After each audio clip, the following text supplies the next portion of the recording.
You're listening to The Alex Jones Show.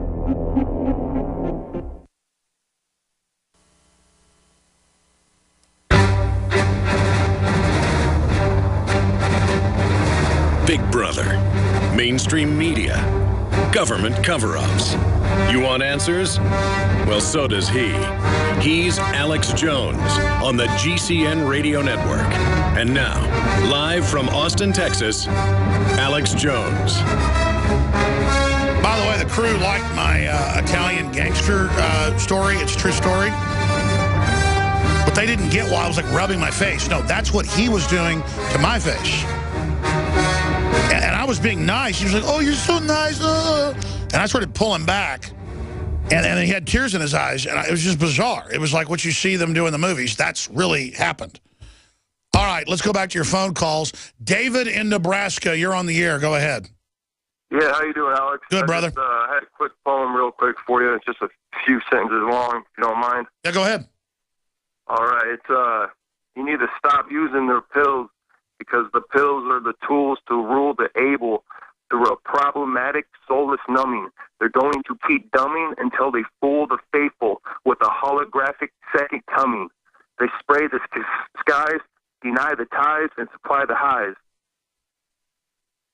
Well, that's a good poem or rhyme. You ought to go into hip-hop.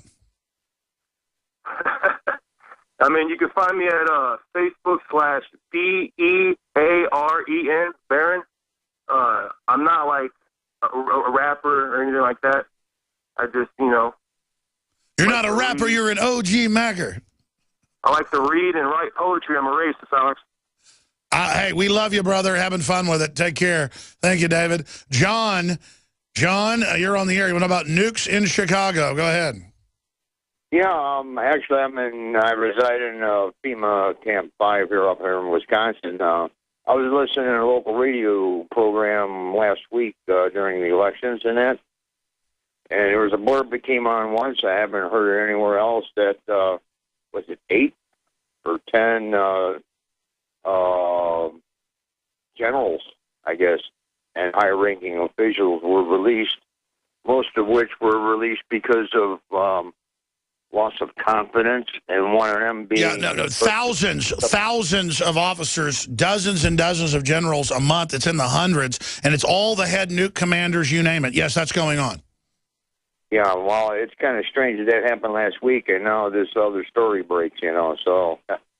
Well, I'm going to steal your term, because it's not just FEMA Region 5 that you're in up in Wisconsin. I'm in FEMA Region 6. You're right. You're calling from FEMA Camp 5. Yep. I mean, because just identifying that we're under FEMA since 1979 and that it's openly preparing for martial law, we should just identify we're in they've already put the world into 10 regions, each country into 10 regions, and let's just identify that we're under FEMA. I wonder if I could use that on my VA ID. Probably. God bless you, brother. Anything else? Yeah, one more thing. You know, it was about Obama locking up the internet and stuff like that. I have accessed videos of yours that you've been posting from time to time, and I access them and I get no audio. I go to YouTube, get the same video, no audio. Yeah, I'm hearing this from a lot of people that suddenly there's no audio on our videos, and then we go check them and there's video. Folks, send us emails at showtips@infowars.com. Tell us what you're seeing. God bless you. Appreciate your call. I'm going to start going to Bill in Thailand, and then we'll go back to callers, but Pachenik's coming up, so kind of address your questions at him or comments. Bill in Thailand, what's on your mind? Hello, Alex. Bill in Thailand here. The cities you spoke about on the nuke list are the same cities that were in the running to host the Republican National Convention. I know because they chose Cleveland, and my family's from there. Wait a minute, I forgot that. They were looking at Dallas, Denver, Cleveland, and Chicago. Oh, my gosh. Nukeless cities match Republican convention sites. Where did they choose? They chose Cleveland. That's right. Will Obama nuke the Republican National Convention? That's a way to take out your enemies right there. Wow, I'm going to come back to you. Stay there. You'll have to hold, but we'll go to Rena, Douglas, Daniel, Bill, and others. Stay with us. Leave it lie. But what brings societies and civilizations down is silence. And the reason we played that intro, I was talking to Dr. Steve Pachinik, legendary if you study such things. And, of course, kids today don't even know who Chuck Yeager is. So, by the way, tomorrow, Freeway Ricky Ross, the biggest cocaine dealer, arguably, in U.S. history, certainly the biggest on the West Coast, 30 million a day at sometimes with the CIA, is going to be landing here in a couple hours and is going to be here with us in studio for 2 hours tomorrow. Of course, he's a big part of the new movie, Kill the Messenger, on Gary Webb, of course, who I knew very well, and was going to be coming on my show to vindicate himself when they killed him, just like the D.C. Madam. I don't want to get into that. That's a whole other story. The point is you hear real news, cutting-edge information here. Rick Ross, the real Rick Ross, not the fat rapper. He'll be here with us in studio. We are joined by Dr. Steve Pachinik for the next 50 minutes, stevepachinik.com. He's a medical doctor and a board-examining psychiatrist. And, of course, held the rank, basically a colonel when he was in the Navy, did a lot of secret operations he can't get into, helped found Delta Force with General Boykin, and, of course, ran PSYOPs for the State Department and advised the U.S. Army. And, of course, he is a composite character, the Jack Ryan character. Nobody probably knows who that is nowadays, from the Patriot games, and wrote a bunch of books with Tom Clancy. He has a new book that he advised on that just came out as well. And he's also has a medical company that he never talks about. I'm going to talk about that at the bottom of the hour and take your phone calls. I know we have callers left over from before. Pachinik can talk about anything. Just address your comment or question at him for those first bank of callers. I'm going to do another bank of callers just specifically for Pachinik, 800-259-9231. Trained in psychiatry at Harvard University and international relations at MIT.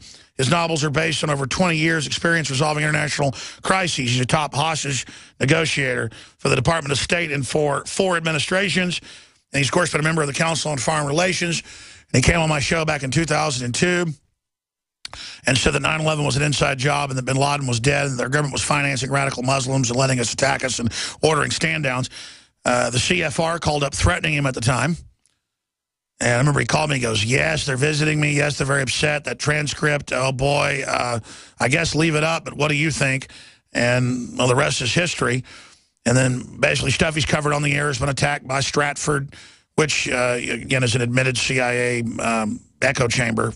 Because the CIA is not supposed to be involved in domestic propaganda. They made it legal this year, but before that, they used Stratford for that, which overall, Stratford promotes, guns and some freedom issues, so at least they're not communist in their ideology. But as a CIA tentacle, I'm not even saying they're the worst thing out there. But, they do criticize me for no reason because I don't believe they're baloney on bin Laden. But Dr. Pachinik joins us. He was on Sunday for just 2 segments and was just dropping bombshell after bombshell. I want you to talk to us like we're 5 years old, Dr. Pachinik, because whenever you're talking, I can tell you're talking to the establishment. And that's important to have that conduit. But there are different groups in the establishment, obviously. So talk about the different power structures that are there, the good, the bad, the ugly, the different mafias that are there, the different combines that are there in your well-researched view. And then describe to us how you see the battlefront, the battle space. Will they pull a false flag to make Obama look like an angel and pull his bacon? Because he's falling apart so fast. What's going on with Russia? I know you're an expert on that and don't like the Ruskies, and the whole Ukraine situation and this gas pipeline. All of it with Dr. Steve Pachinik right now. And then we'll go to Bill in Thailand and everybody else that's holding. Renee in Canada, Douglas in Idaho, Daniel in Colorado, Wayne in Texas. All right, Doc, there's my long hypomanic introduction to you. You've got the floor now. Tell us, please answer the question. What are the real power structures? Who are the power players in your view? And who are the good, the bad, and the ugly? Well, the real power structure always goes behind what Stalin once said. The power of the gun is what determines the viability of a power structure. That's pretty crude, but it is very real, even in a republic. And remember, we are in a republic. I want to congratulate everybody who's a veteran. But basically, the power structure in America is what Eisenhower said, the military-industrial complex, as evidenced by the following. First, it's the military with its numerous generals, admirals, and all kinds of senior officials whom we do not need now. We are downsizing our military. We should be downsizing, but we're not. In fact, we have more generals and admirals than we had in World War II, where George Marshall, the most brilliant of all strategists, created 2 wars in 2 different arenas, the Pacific and Europe, where we won 2 wars. Since that time, as a comment about our military, we have lost every major war. As General Boykin has said, who was the head of Special Forces and with whom I've worked with, we have not won a battle since 1944 in the Battle of the Bulge. That's a very serious indictment of our military. But at the same time, we have a new breed of military leaders, the likes of which we have not seen before. Many of them, like Keith Alexander, General Petraeus, many others have PhDs